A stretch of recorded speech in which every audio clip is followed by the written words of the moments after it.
Alô, meu irmão, minha irmã, seja muito bem-vindo. Essa é a nossa quarta aula sobre a liturgia da missa. Gostaria muito de estar presencialmente dando essa aula para vocês, mas estou em viagem a trabalho e com uma reunião bem no horário da nossa aula. Então, estou fazendo a gravação para que a gente possa manter a nossa caminhada e semana que vem estaremos juntos, se Deus quiser. Vamos pedir ao Senhor nosso Deus que Ele venha preparar os nossos ouvidos e também o nosso coração para tudo aquilo que a gente vai escutar.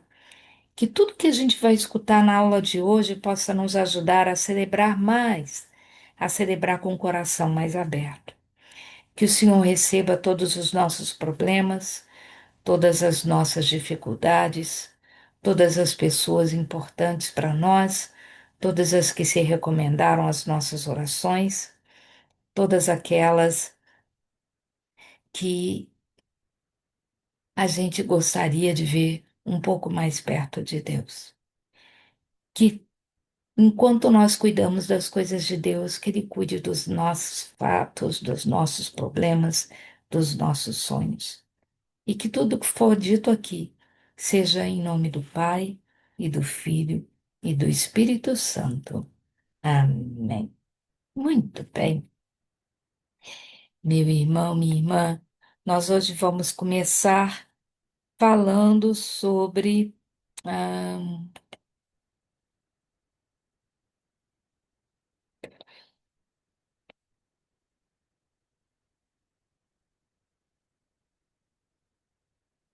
sobre os paramentos e as vestes litúrgicas.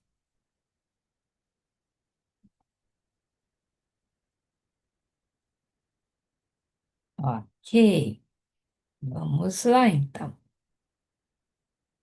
Por que que o padre precisa colocar vestes litúrgicas para celebrar a missa? Por uma razão muito simples.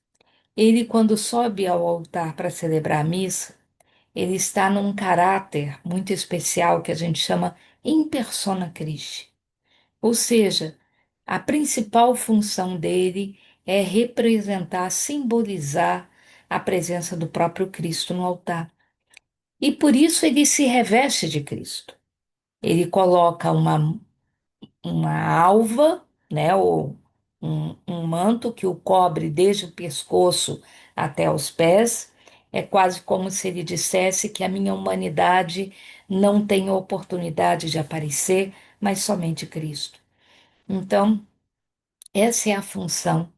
Ele coloca a estola, que é o símbolo da autoridade do próprio Cristo, e por cima da estola a casula, para complementar as vestes litúrgicas.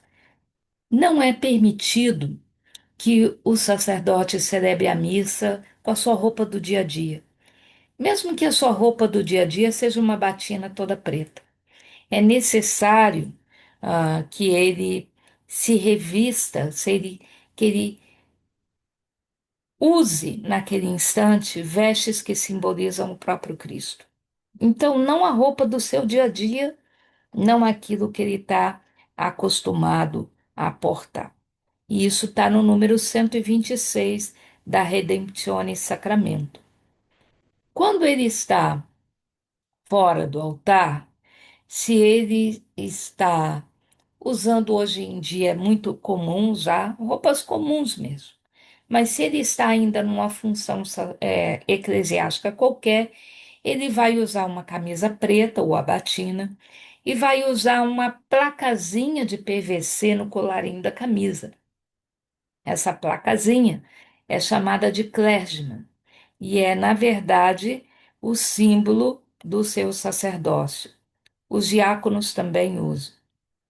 Existe também um paninho que o sacerdote usa enrolado no pescoço, como a gente está vendo aqui, que é chamado de amito.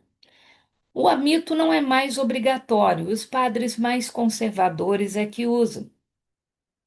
Porque quando ele coloca a túnica ou a alva, antes de colocar a casula, Muitas vezes o colarinho da camisa do padre ainda fica aparecendo. Então, os padres mais tradicionais, eles usam esse panozinho que tem uma gola especial que cobre o pescoço e você amarra no peito, para poder colocar por cima a casula e dessa forma nada da roupa do dia a dia do padre fica aparecendo. Mas isso hoje é opcional, não é obrigatório. A batina, né, a não ser que seja de uma ordem religiosa qualquer, é cada vez menos usado, principalmente no calor do Rio de Janeiro, né? Mas é uma veste tradicional que os sacerdotes e religiosos usam, que cobre eles do pescoço até os pés e tem a cor escura, para não sujar tanto quanto o branco, mas principalmente para que a cor, no sentido religioso, ela sempre simboliza alegria, ela chama atenção. Então, a cor da batina do padre é preta, é escura, em sinal de discrição, que não é ele quem tem que aparecer, mas o próprio Cristo. Existe uma batinazinha mais curtinha, geralmente rendada na bainha, como essa que a gente está vendo aqui, que é chamada de sobrepeliz.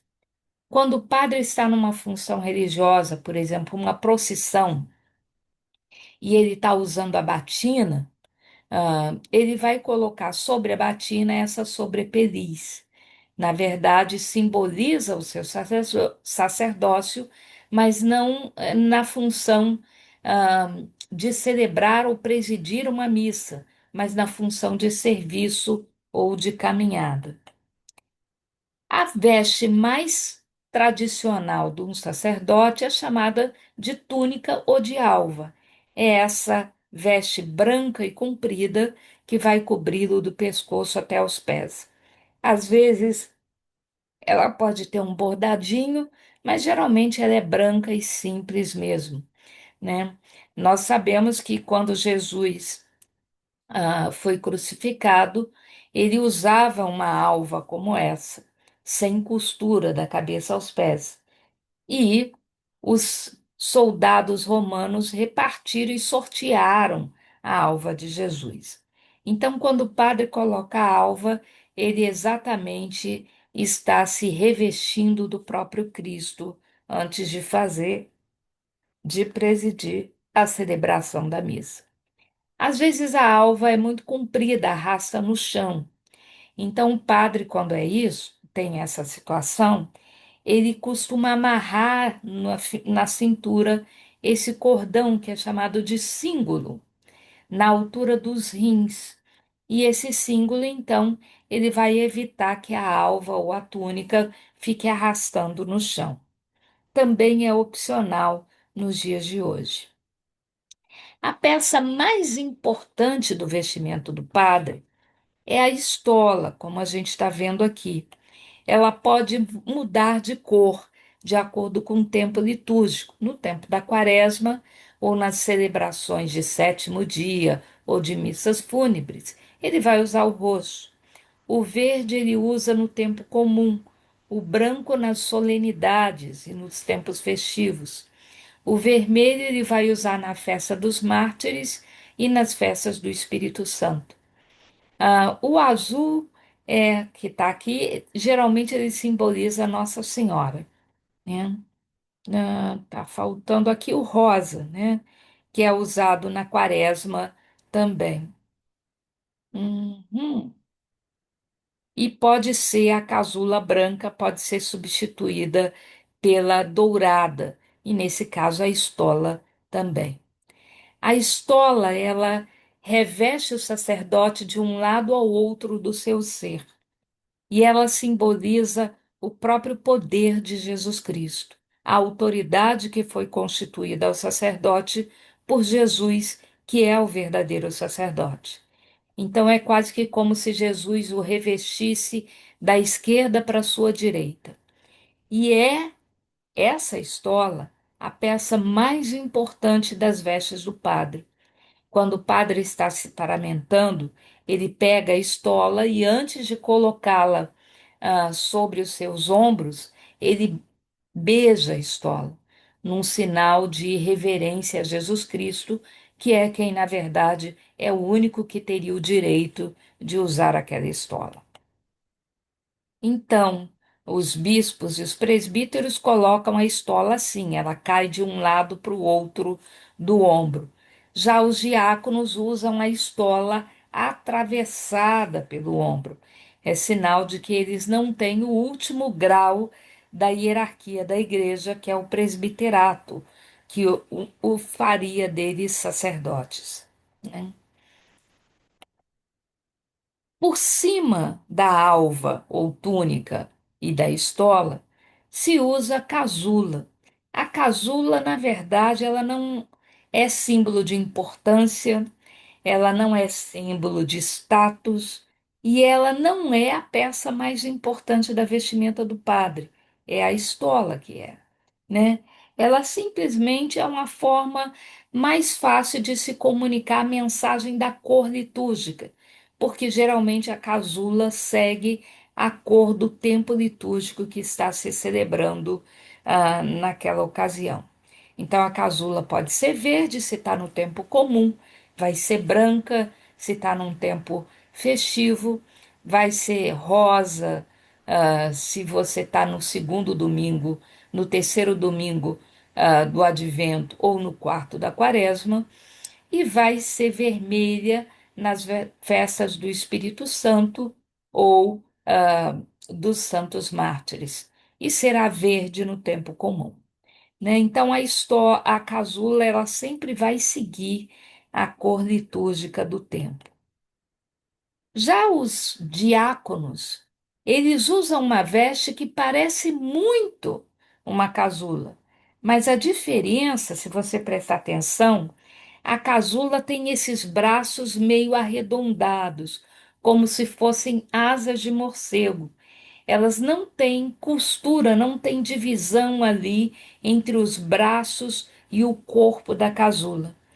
Já a veste dos diáconos é bem parecida, mas veja que a separação entre os braços e o corpo da dalmática, porque a casula do diácono se chama dalmática, ela é muito mais destacada. Você tem a costura que separa os braços do corpo da dalmática. E ela é meio quadrada embaixo, enquanto que a casula dos padres ela é totalmente arredondada, porque ela não tem a costura.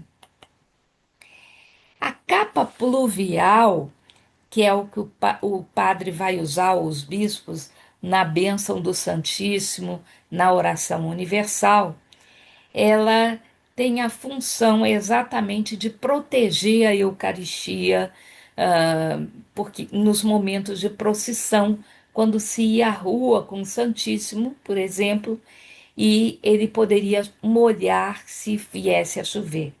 Então, pluvial, ou seja, aquilo que te protege da chuva, que é o pluvial nesse caso, né? Então você também usa ela para aspergir água benta, porque quando o padre asperge água benta, pode virar, esparramar água para todos os cantos. Tem alguns padres que até gostam de dar um certo banhozinho na gente quando eles estão aspergindo água benta, né? E por cima da capa pluvial, na bênção do Santíssimo, eles usam esse véu retangular que vai de um lado ou de outro do corpo e tem uns bolsinhos para ele colocar as mãos. E com essas mãos protegidas nos bolsinhos é que ele vai pegar o, o, a, o ostensório para poder fazer a bênção do Santíssimo. Então, o nome desse véu horizontal que ele usa por cima da capa pluvial se chama véu umeral. Ele não pode dar a bênção do Santíssimo sem esse véu. A cruz peitoral é uma cruz bem distinta, bem grande, que os bispos vão usar no peito, símbolo da sua autoridade. Eles também vão usar um cajado, que se chama báculo, e vão usar esse chapéuzinho pontudo, que se chama mitra, que simboliza exatamente a autoridade deles enquanto bispo. Parecido com a mitra, existe uma coroa papal, que é uma tiara papal, que é muito pouco usada, porque parece muito com a coroa dos reis. Então, acho que o último a usar foi Bento XVI, e mesmo assim só para tirar fotografia, gente. Eles não costumam usar isso no dia a dia, na sua atividade enquanto papas, né? Mas é uma peça histórica que faz parte dos vestimentos da nossa igreja. Já esse gorrozinho, que parece um gorro mesmo, chamado camauro, é, na verdade, usado no inverno, porque ele é revestido de lã por dentro para aquecer as orelhas dos bispos, e até mesmo do Papa. Já no verão, o Papa vai usar, ou os padres também, esse chapéuzinho com abas para proteger do sol, né? Então, se o camauro é usado no inverno para aquecer as orelhas, o capelo, que é esse chapéuzinho com as abazinhas, ele vai ser usado no tempo do verão para proteger o rosto do sol. O vermelho é próprio para o Papa, porque inclusive o símbolo do Papa, que é esse aqui, é um capelo, estavam vendo? Que ele é vermelhinho, com uns cordões saindo pelas laterais e o brasão aqui no meio com uma cruz. Então, o capelo é um símbolo do Papa. Os padres também podem usar capelo, mas aí a cor vai ser preto. E vejam que aqui é um diferencial. O capelo, ele não vai ser branco para o Papa, ao contrário do resto das vestes papais, mas vai ser vermelho. Existe também um outro tipo de chapéuzinho chamado barrete, que é meio quadradinho, como a gente está vendo aqui, que ele é usado ah, pelos cardeais, pelos bispos e pelos padres. Só que a cor vai variar.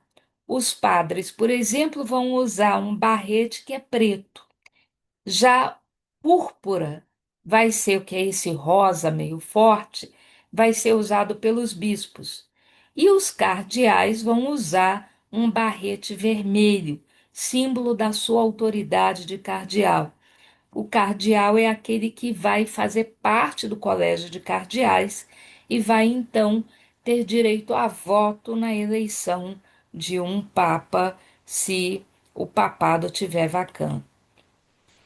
Existe ainda um outro tipo de chapeuzinho que vem da tradição judaica. Ele é chamado de solidel. Os bispos usam muito esse chapeuzinho embaixo da mitra, e os judeus usam com muita frequência. O solidel significa uma espécie de oração sem palavras. O uso de um solidel significa somente para Deus. Ou seja, vou prestar reverência, vou adorar, vou reverenciar somente a Deus. Então, os bispos vão usar embaixo da mitra. O solidel também pode ser usado pelos papas, só que nesse caso ele vai ser branco, e pelos cardeais, mas nesse caso ele vai ser vermelho. Pelos bispos, eles vão usar o púrpura. E padres e membros de ordens religiosas vão usar um solidel que é preto, né? Então, pela cor do solidel, você já sabe que posição ou que autoridade aquele religioso tem. Os ministros extraordinários da Eucaristia, eles também, no exercício da sua função de distribuir a comunhão, eles também usam uma veste especial. Não é um paramento, mas é uma veste chamada opa, que simplesmente é para cobrir suas roupas do dia a dia, para mostrar que eles estão a serviço da Eucaristia naquele instante. Então, essas são as vestes religiosas. Nós vamos falar agora um pouquinho sobre alguns dos símbolos que nós vemos na nossa igreja e que às vezes a gente não entende muito bem para que eles servem. Por exemplo, o alfa e o ômega, né? Que na verdade são, respectivamente, a primeira e a última letra do alfabeto grego e simbolizam exatamente Jesus Cristo por causa da passagem do Apocalipse. Jesus é o Alfa e o Ômega. O Alfa, ou seja, o que está no princípio de todas as coisas. Então, antes que qualquer coisa existisse, Deus já estava lá. Mas ele também é o Ômega, ou seja, quando nada mais existir, ele ainda estará lá. Então, Deus é a constante que nós temos no universo. Todas as coisas passam, mas Deus não passa. Ele é eterno.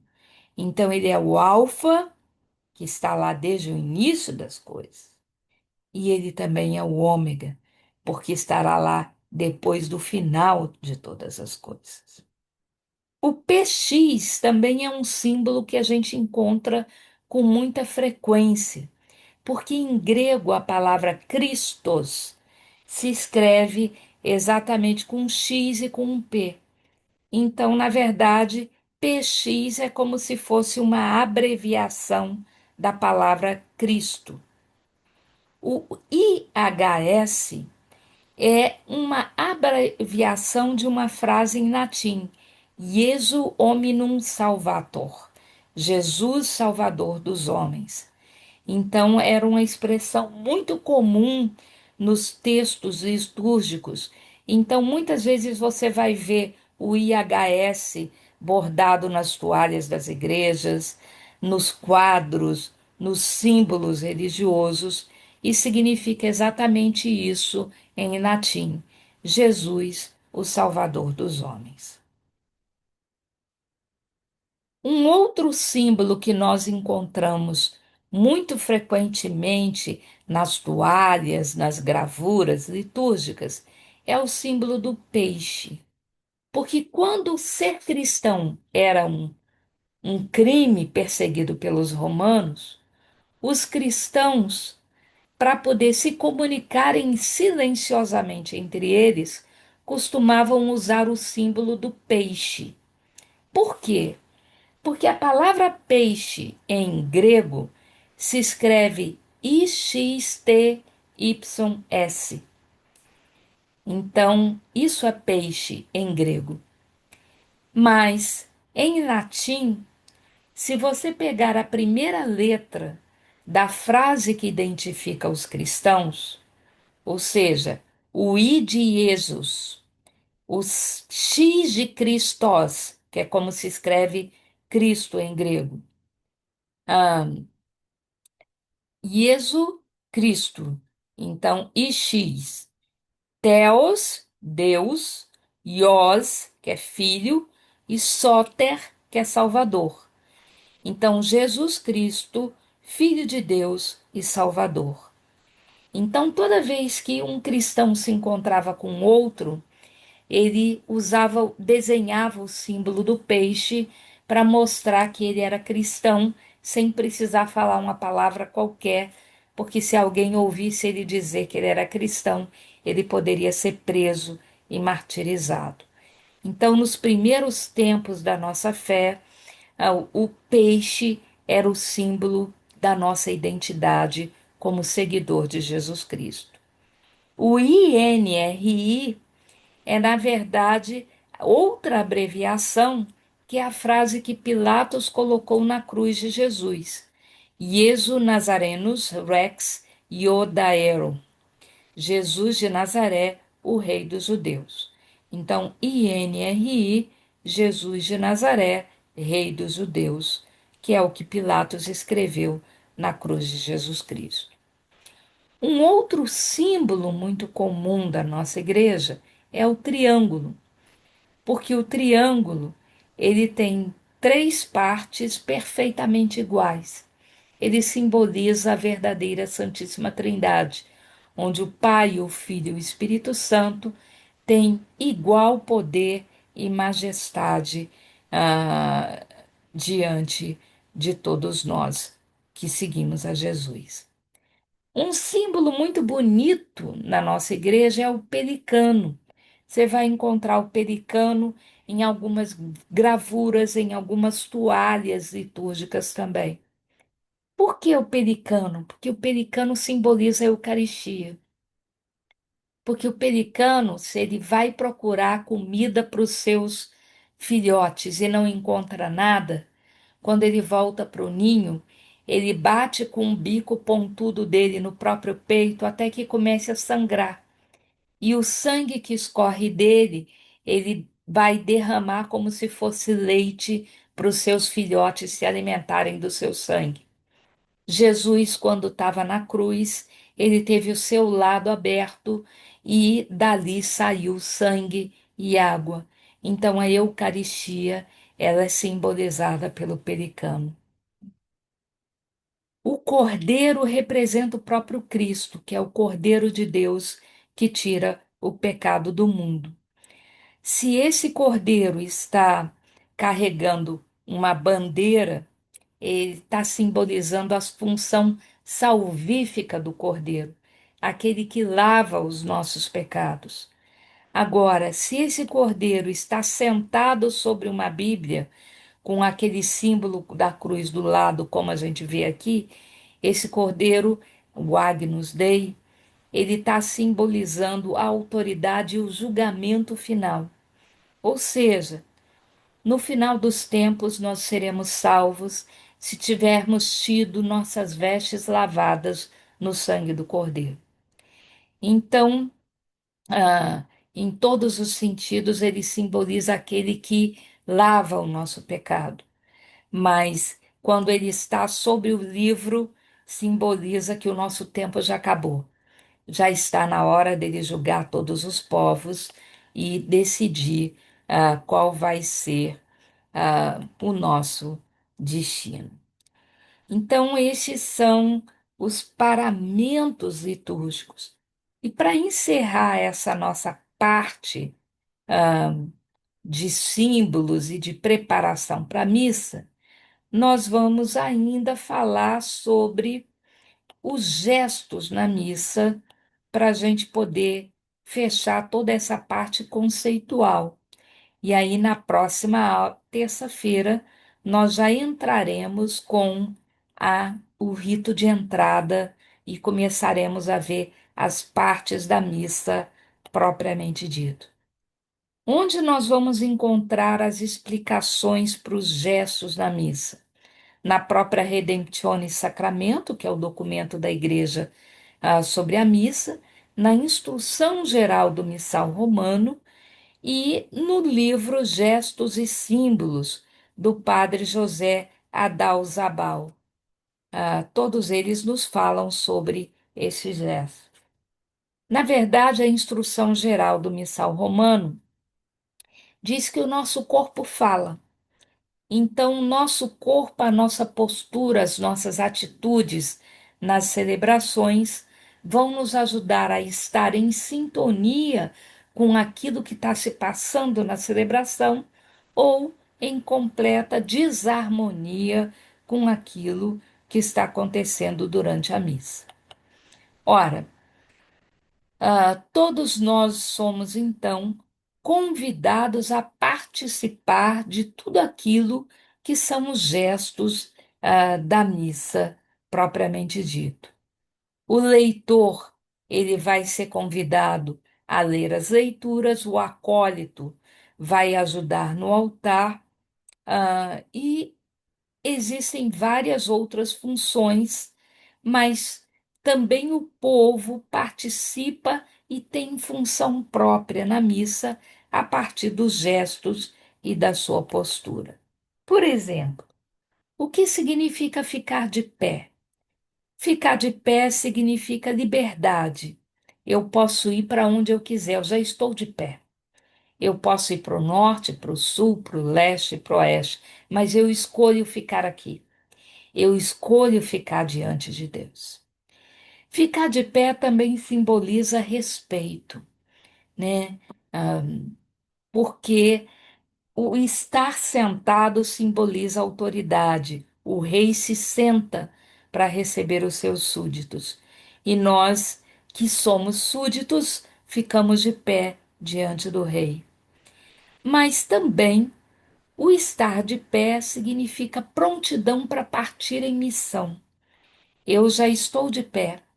Os judeus falavam estar de pé com o cajado na mão e o cinto nos rins. É assim que eles manifestavam a sua prontidão para partir aonde Deus precisava que eles fossem.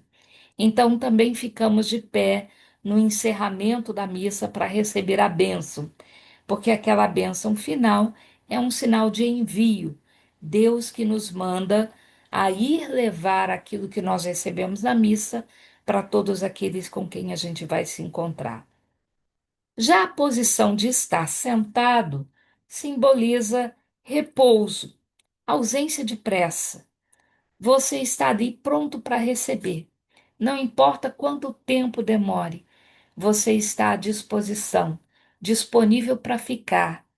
E se você é o presidente da celebração, você se senta nos momentos em que você manifesta a sua autoridade. Já o estar de joelhos significa reverência, significa humildade, abandono diante daquele que é maior do que você. Então, você vai ficar, depois eu vou dizer exatamente quando na missa nós assumimos cada uma dessas posições, né? Mas você fica de joelho durante a consagração, ah, e principalmente quando você está para receber Jesus. Então, vou falar sobre isso. Uma outra gesto que é considerado uma atitude na missa é o silêncio, é uma postura, sinal de respeito, sinal de reverência, sinal de adoração, sinal de contemplação da grandiosidade de Deus. Ah, então, aqui resumindo para vocês, posições. Quando é que nós caminhamos durante a celebração? Nós caminhamos nas procissões, procissão de entrada, procissão do ofertório, procissão final. E o que simboliza o gesto de caminhar? Significa que nós ainda não chegamos no nosso destino. Nós ainda precisamos de Deus. Precisamos da graça, precisamos da bênção dele para a gente não desistir, para a gente não ser vencido pelas dificuldades. Nós somos uma igreja que ainda está a caminho. Precisamos do Senhor. O estar de joelho significa ah, reverência, sinal de reconhecimento da sua humildade, reconhecimento da presença de Deus, principalmente quando o seu ajoelhar é com um joelho só, o joelho direito. O joelho direito no chão simboliza reconhecimento da presença divina de Deus. Quando o sacerdote está consagrando o pão e o vinho, ele está de pé durante a oração da consagração. Mas quando ele termina de consagrar o pão, ele dobra o joelho direito no chão. Ele está dizendo para a comunidade: aqui era pão, agora já não é mais pão, é o corpo de Cristo. Depois ele vai tomar o cálice e pronunciar a bênção. Ele está de pé, mas quando ele termina a bênção, a consagração, ele encosta o joelho direito no chão. O que ele está dizendo para o povo é: aqui era vinho, já não é mais vinho, é o sangue de Cristo. E por isso ele encosta o joelho direito no chão. Existem vários símbolos associados à postura da nossa inclinação de cabeça. Quando a gente simplesmente inclina a cabeça durante a missa, nós vamos fazer isso em sinal de humildade toda vez que o nome de Jesus é pronunciado, toda vez que o nome de Maria é pronunciado, toda vez que a Santíssima Trindade é invocada, ou que o santo padroeiro do dia é invocado. Então, por exemplo, nas orações, quando o padre diz, por nosso Senhor Jesus Cristo, vosso Filho, na unidade do Espírito Santo, nós inclinamos ligeiramente a cabeça, porque está fazendo referência às três pessoas da Santíssima Trindade. Quando o nome de Jesus é pronunciado, também inclinamos a cabeça. Ou de Maria, também inclinamos a cabeça. Hum. Quando inclinamos a cabeça com um pouquinho de profundidade, onde os ombros também se inclinam, quando estamos passando diante do padre, ou pedindo a bênção do padre para uma função qualquer durante a missa. Então, por exemplo, o diácono, quando vai ler o evangelho, ele se inclina diante do sacerdote, mas ele inclina curvando também os ombros e não apenas a cabeça. Então, aí quando passamos diante da cruz e do altar também. E a reverência profunda é quando a gente inclina, inclusive, a cintura, como se tivesse uma inclinação de 90 graus. É chamado de reverência profunda. Antes e depois de incensar o altar, ah, diante do Santíssimo, e diante do altar, a gente faz essa inclinação profunda. Nós leigos, então, fazemos a inclinação leve com a cabeça, quando invocamos a Santíssima Trindade, quando mencionamos o nome de Jesus Cristo, de Maria ou do santo do dia. A profunda, quando nos inclinamos perante o altar, ah, perante o Santíssimo, num sinal de adoração mais profunda a Deus. As posições. Quando é que a gente está de pé, então? Estamos de pé em sinal de humildade, prontidão e serviço na entrada da missa, na leitura do Evangelho, na oração do credo, profissão de fé, quando o sacerdote nos faz o convite para a oração eucarística, o Senhor esteja convosco, nós nos colocamos de pé. Durante todo o prefácio, que é aquela oração inicial da oração eucarística até o santo, também estamos de pé. No rito da comunhão, que começa do Pai Nosso e vai até a comunhão propriamente dita, estamos de pé. E nos ritos finais, depois da comunhão, quando o padre se fala, oremos até a bênção final, também estamos de pé. Quando é que nos sentamos em sinal de escuta, em sinal de ausência de pressa? Na liturgia da palavra e no ofertório. Quando é que nos colocamos de joelho, em sinal de humildade, de reverência, de penitência? Durante a oração eucarística, principalmente durante a consagração.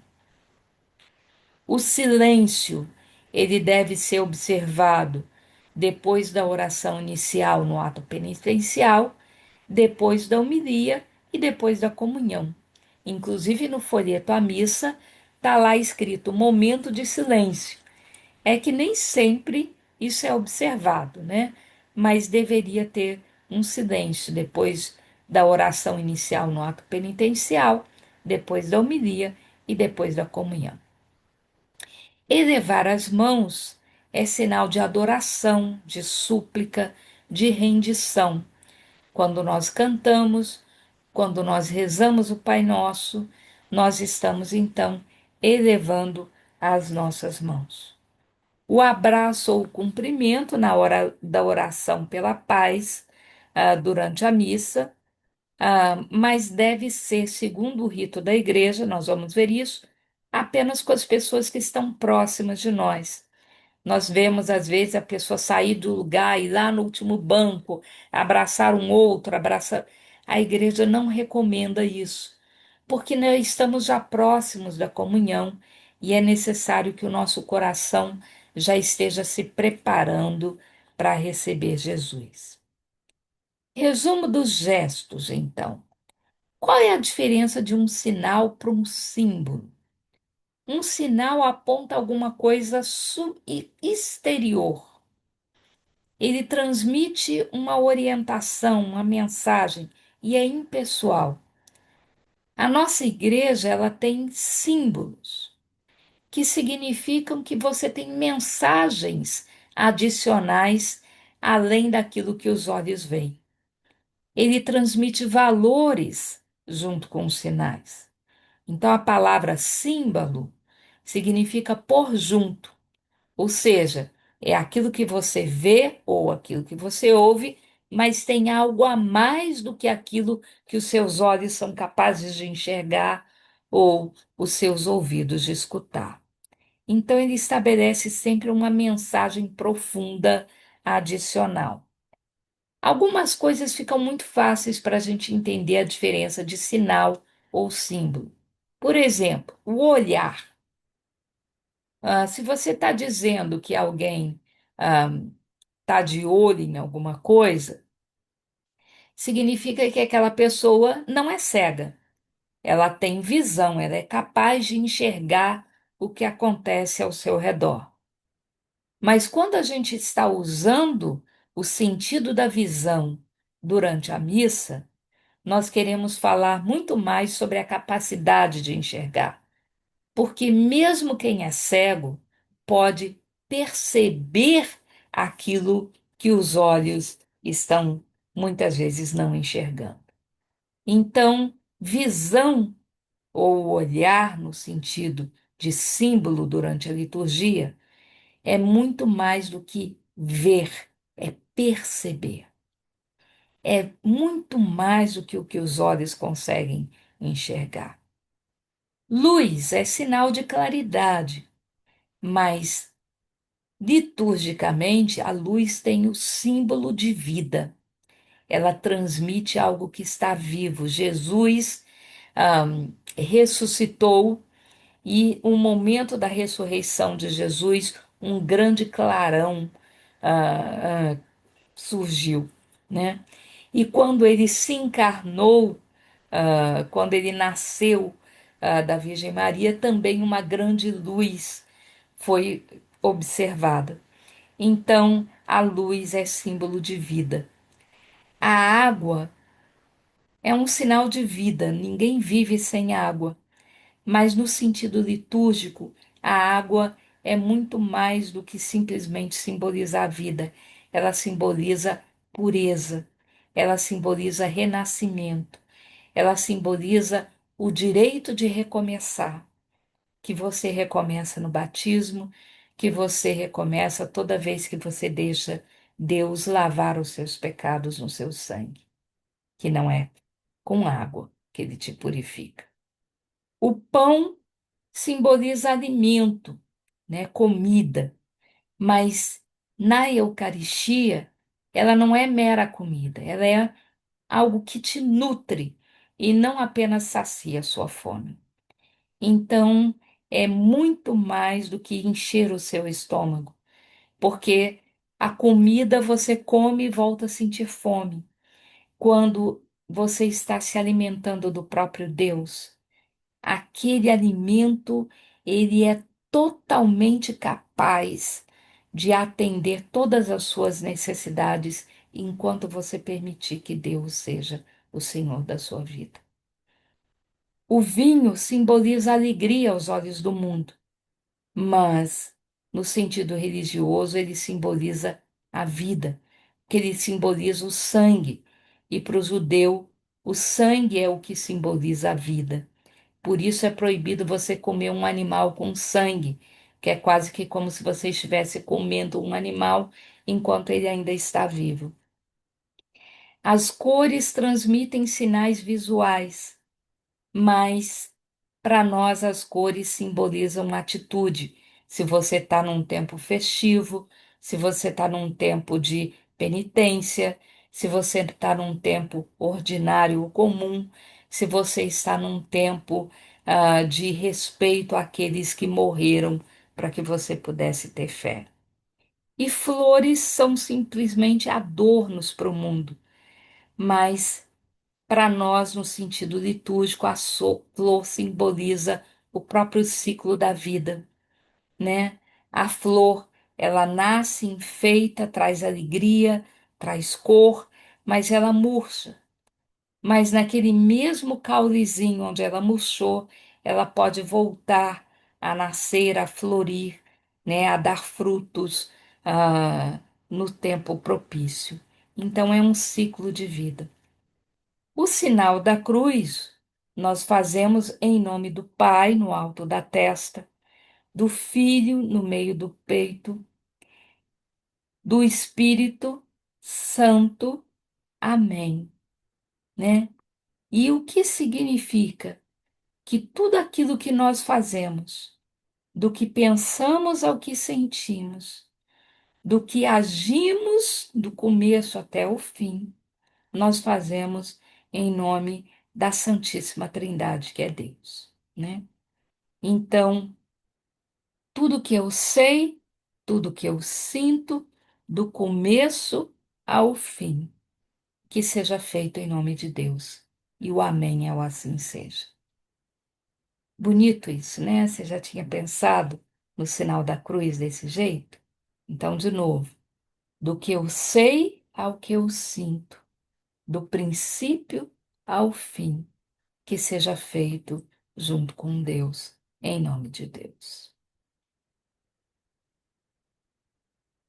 Já o sinal da cruz que nós fazemos antes do Evangelho é que Deus esteja nos meus pensamentos para que eu o possa conhecer, nos meus lábios para que eu o possa anunciar e no meu coração para que eu o possa amar.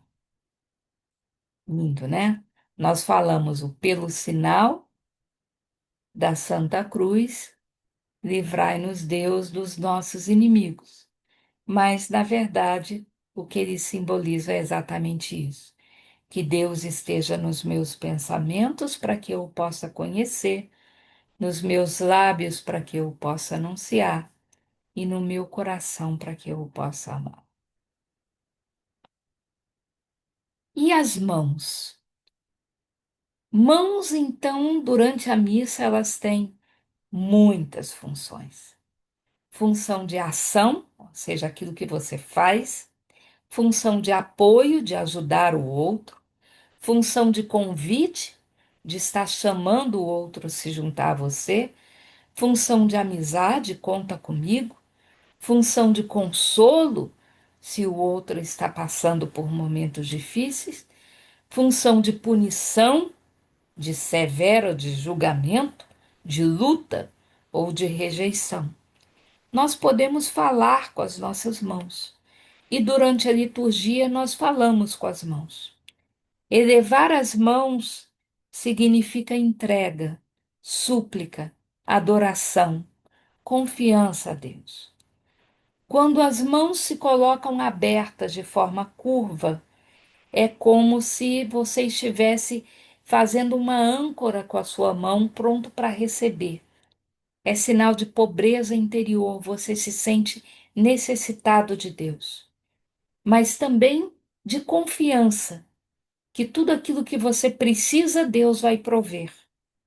Que então você está pronto para receber aquilo que Deus quer te dar. E é a negação do egoísmo, da vaidade, do individualismo, porque você se reconhece pobre e necessitado para receber de Deus. As mãos que são estendidas, mas sem estarem curvas, simbolizam abandono, simbolizam disponibilidade para Deus e para o próximo. As mãos retas é sinal de transmissão da bênção. São próprias do sacerdote ao transmitir a bênção para o seu povo. Abertas num sinal de cruz significa unidade, onde o meu braço termina, o do outro pode começar. A gente, inclusive, pode se dar as mãos para mostrar essa proximidade do outro. Geralmente, nós fazemos esse gesto para a oração do Pai Nosso, né? O sacerdote, quando usa esse gesto, é sinal de que ele está unindo o céu e a terra e também todos aqueles que são o povo ah, que está diante dele. As mãos unidas, juntas, em sinal de súplica, de unidade, de abandono, né? De você estar concentrando toda a sua confiança em Deus. Elas unidas em oração significa piedade, significa renúncia de si própria, significa você estar se colocando pequeno diante de Deus. As mãos abertas, voltadas para baixo, é sinal de intercessão, você está rezando por alguém. É como se você dissesse: se eu mereço alguma bênção, Senhor, que ela seja transmitida para o outro que precisa mais do que eu. Em sinal de concha, onde a mão direita está embaixo da esquerda, de trono, é um sinal de acolhimento, é o sinal que você usa para receber a Eucaristia durante a missa. Os braços abertos e levemente erguidos é sinal de louvor, né, de renúncia de si mesmo, de abandono para Deus. Quando os braços estão jogados para trás e a cabeça também, é entrega completa, é abandono, eis-me aqui, Senhor, conta comigo, Senhor. Tanto pode ser jogando a cabeça para trás ou simplesmente inclinando ela um pouquinho. Simbolizam a mesma coisa. Então, em resumo, meus irmãos, suas mãos falam. Cuidado com o que elas podem estar falando durante a missa. A igreja recomenda que a gente procure fazer os gestos prescritos durante a missa, em sinal de unidade, em sinal de união com o outro, né? Então, na celebração da missa, os fiéis constituem uma única nação. Então, se eles repetem os mesmos gestos, significam que nós estamos em unidade de pensamento, unidade de fé, unidade de entrega, e por isso seguimos os mesmos gestos, né?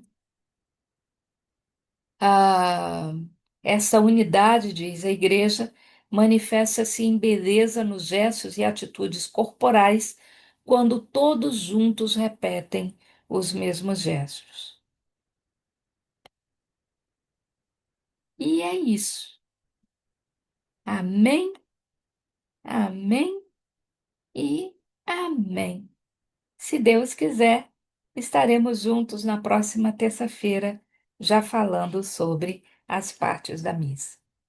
Que o Senhor nos abençoe e nos guarde, que Ele volte para nós o seu rosto e se compadeça de nós, que Ele nos mostre a sua face e nos dê a sua paz.